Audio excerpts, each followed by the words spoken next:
Hello, friends, and welcome to the Exams Made Simple. And we are back again with the discussion for UPSC essay paper for UPSC 2020. UPSC 2020 का essay paper है जिसको हम discuss करने के लिए यहाँ पे इकट्ठा हुए हैं।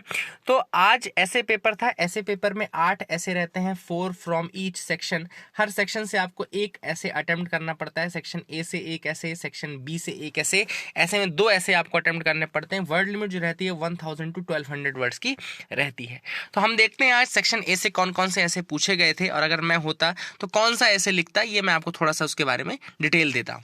सेक्शन ए के जो एसेज हैं उनमें हम पहले टॉपिक्स देख लेते हैं। एग्जैक्टली टॉपिक्स पहले पढ़ लेते हैं। तो पहला टॉपिक है life is a long journey between human being and being human, यानी कि मनुष्य होने और मानव बनने के बीच का लंबा सफर ही जीवन है।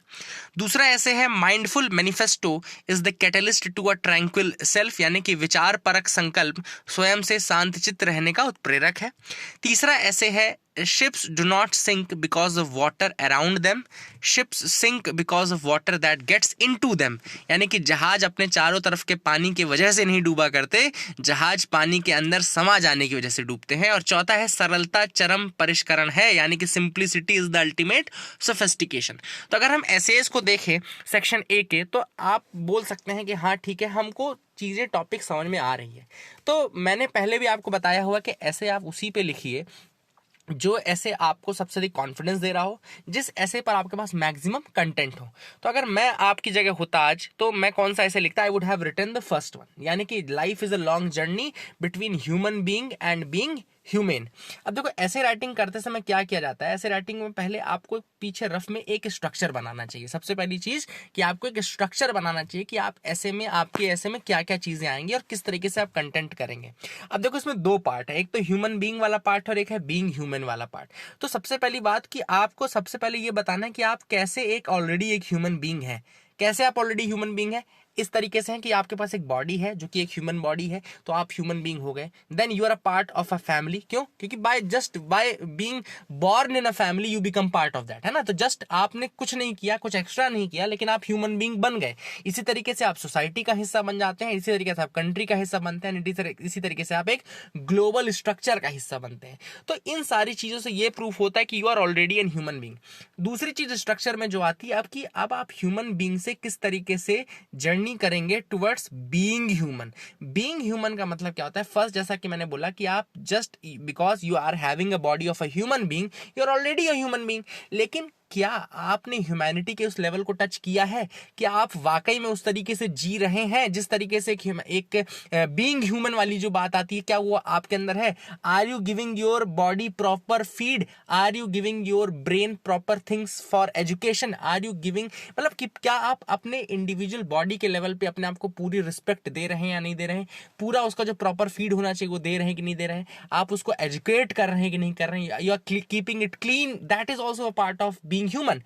फिर मैंने बात की थी फैमिली के लेवल पे। तो फैमिली के लेवल पे कैसे आप ह्यूमन बीइंग है? यू आर ऑलरेडी, मैंने जैसे कहा कि आपने सिर्फ जन्म ले लिया, you are already part of that. लेकिन अब आपकी कुछ रिस्पॉन्सिबिलिटीज होती हैं टुवर्ड्स योर फैमिली। क्या आप उनको पूरा कर रहे हैं? If you are fulfilling that responsibility towards your family, then you are acting being human.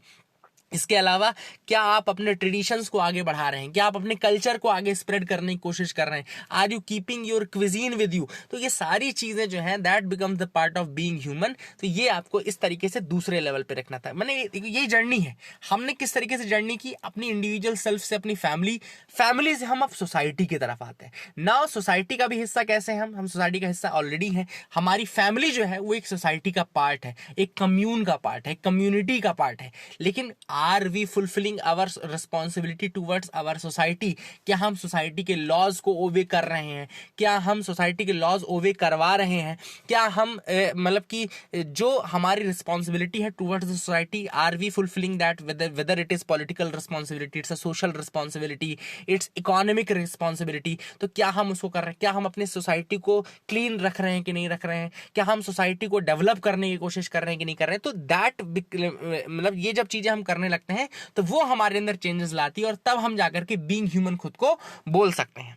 फिर हम बोले कि कंट्री लेवल पे, अगर कंट्री लेवल पे आप देखो तो कंट्री लेवल पे भी आप ह्यूमन बीइंग तो ऑलरेडी हो, क्योंकि आप एक सिटीजन बन गए, आपको राइट्स मिल गए। लेकिन क्या आप अपने राइट्स के साथ साथ अपनी ड्यूटीज का फॉलो कर रहे हो कि नहीं कर रहे हो? क्या आप अपने जो आपके दायित्व हैं टुवर्ड्स द कंट्री, क्या उनको आप पूरा कर रहे हो कि नहीं कर रहे हो? तो जब ये सारे वर्च्यूज आपके अंदर आ जाएंगे, सिर्फ ह्यूमन, जैसे मैंने पहले भी कहा कि एक ह्यूमन बीइंग होना और एक ह्यूमन रिसोर्स होना, they are both a different thing. Human being, एक आम आदमी जो जानवर की तरह जी रहा है, वो भी ह्यूमन बीइंग ही कहलाता है। लेकिन जब वो ह्यूमन रिसोर्स की हम बात करते हैं तो उसके अंदर स्किल डेवलपमेंट भी होना चाहिए, उसके अंदर एजुकेशन भी होना चाहिए, उसकी प्रॉपर हेल्थ भी होनी चाहिए।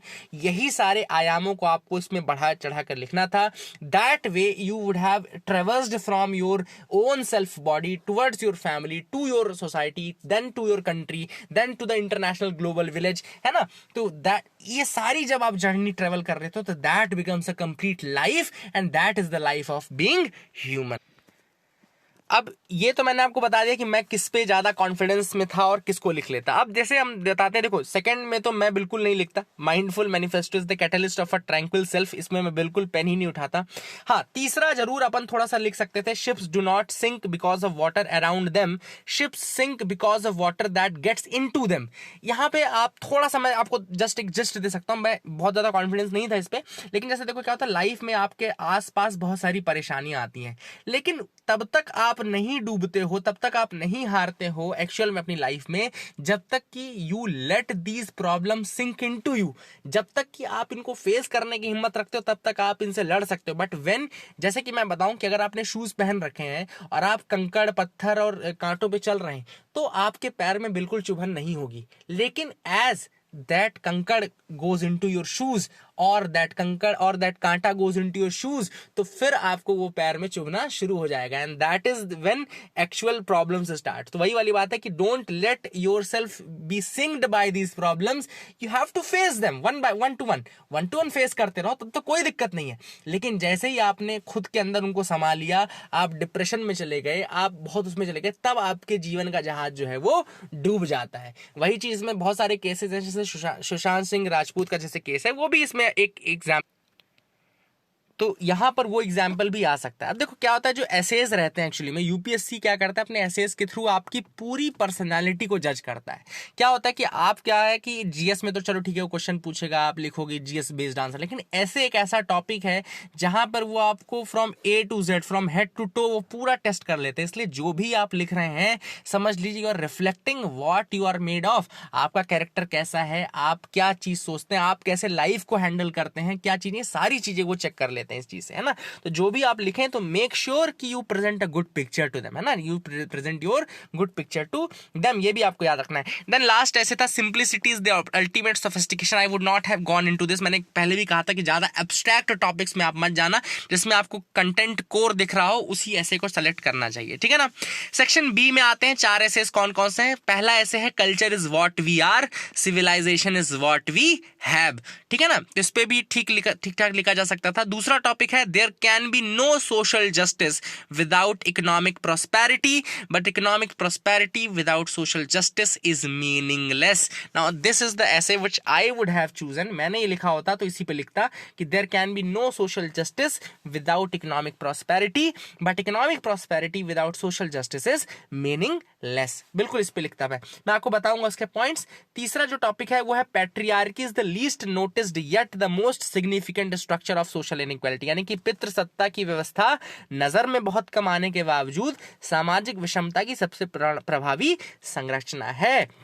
मतलब कि आज भी सोशल इनइक्वालिटी का जो सबसे बड़ा कारण है वो पैट्रियार्की है। ये भी एक अच्छा टॉपिक था, this also would have been a very good topic, इस पे भी आप लिख सकते हैं, डेफिनेटली कंटेंट रहता है। Technology as the silent feature, silent factor in international relation, बिल्कुल इसमें टच नहीं करता मैं, है ना? मौन कारक के रूप में पूछा गया है, तो साइलेंट फैक्टर है इन द इंटरनेशनल रिलेशंस। थोड़ा बहुत आप बैकग्राउंड दे सकते हो, लेकिन जो 1200 शब्दों में फिर कंटेंट वाली बात आती है ना, तो फिर वहां पे फिर आप कंप्यूटर और मोबाइल फोन्स के बारे में ही लिखते रह जाते हैं। तो इसके अच्छा है कि आप ऐसे टॉपिक को ना चुने ना। This was a good topic. देखो क्या इसमें आपके पास बहुत कंटेंट है। मैंने कल भी आपको कहा था, जब भी कोई टॉपिक आए तो उसको हिस्टोरिकल, ज्योग्राफिकल, इकोनॉमिकल, सोशल और पॉलिटिकल, इस तरीके से आप अलग अलग पर्सपेक्टिव से सोचो। तो जैसे यहाँ पे लिखा है, सोशल जस्टिस की बात की गई है, social justice without economic prosperity. तो यहाँ पे आपको बहुत इजीली आप बता सकते हो कि सोशल जस्टिस के अलग अलग कंपोनेंट्स क्या है, सोशल जस्टिस किन किन चीजों से मिलता है। जैसे कि एजुकेशन हो गया, सोसाइटी में एजुकेशन का फैलना, सोसाइटी में प्रॉपर हेल्थ का होना, सोसाइटी में प्रॉपर लाइवलीहुड का होना, सोसाइटी में प्रॉपर इस तरह से रिसोर्सेस होना कि आप ना केवल खा पा रहे हैं, बस you not just living, you are living with dignity. आपका हेल्थ, जिस तरीके से यूनिवर्सलाइजेशन ऑफ हेल्थ बेनिफिट्स होना चाहिए, यूनिवर्सलाइजेशन ऑफ इंश्योरेंस कवर होना चाहिए। अब फिर उसके बाद आप दिखाएंगे कि किस तरीके से सोशल जस्टिस के जितने भी कंपोनेंट है उसमें किस तरह से इकोनॉमिक प्रॉस्पेरिटी की जरूरत पड़ रही है ना। इकोनॉमिक प्रॉस्पेरिटी डेफिनेटली चाहिए आपको, क्योंकि विदाउट इकोनॉमिक प्रॉस्पेरिटी आप सबको प्रॉपर फूड सिक्योरिटी नहीं प्रोवाइड कर सकते, प्रॉपर इंश्योरेंस सिक्योरिटी नहीं प्रोवाइड कर सकते, प्रॉपर हेल्थ सिक्योरिटी नहीं प्रोवाइड कर सकते, स्किल सिक्योरिटी नहीं प्रोवाइड कर सकते, जॉब सिक्योरिटी नहीं प्रोवाइड कर सकते, क्योंकि आपको सैलरी भी तो देना है। ये सारी चीजों की इकोनॉमिक प्रॉस्पेरिटी की जरूरत पड़ेगी ही पड़ेगी। फिर दूसरा पार्ट जो था, economic prosperity without social justice is also meaningless. बिल्कुल वही बात है कि आपके यहाँ कंट्री की जीडीपी तो बहुत ज्यादा है, लेकिन उतना ही ज्यादा आपके यहाँ वो जो है वो बिल्कुल आपका कंसंट्रेटेड है। कंसंट्रेटेड वेल्थ अगर है बहुत कम पॉपुलेशन में, मतलब कि 1% पॉपुलेशन जो है अगर आपके देश की 99% वेल्थ लेकर के बैठा हुआ है और आप बहुत रिच कंट्रीज में आते हैं, तो ये किसी मतलब का नहीं, क्योंकि 99% यहाँ पे लोग ऐसे भी हैं जिनके पास केवल 1% में जी रहे हैं, है ना। तो इस तरीके की जो इनइक्वालिटी है, इस तरीके का जो एब्सेंस ऑफ सोशल जस्टिस है, जस्ट आप प्रॉस्पेरस हैं इकोनॉमिकली डज नॉट मीन कि आपके यहाँ की जनता खुश है, क्योंकि फिर आप चाहे हैप्पीनेस इंडेक्स हो, चाहे कोई भी चीज हो, आप उन सब में पीछे रहेंगे। आप अगर किसी को प्रॉपर खाना नहीं प्रोवाइड करवा पा रहे हो तो ऐसी वेल्थ मीनिंगलेस होती है, ये वेल्थ किसी काम की नहीं होती है।